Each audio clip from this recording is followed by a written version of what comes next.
visualization technology company Lightfield Magic Leap is partnering with the NBA to create more content that people want to see as a digital experience on top of the real world, when such people can get their hands on the elusive Magic Leap glasses. The retired NBA star and current NBA analyst, Shaq, was seen wearing a pair of Magic Leap glasses and endorsed by the product. NBA Commissioner Adam Silver was also interviewed on stage as part of the announcement.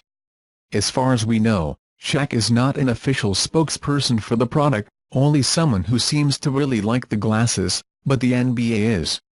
Magic Leap, based in Florida, was founded in 2010 and has raised to date an amazing $1.9 billion in funding from companies such as Alibaba, Google and, more recently, Axel Springer.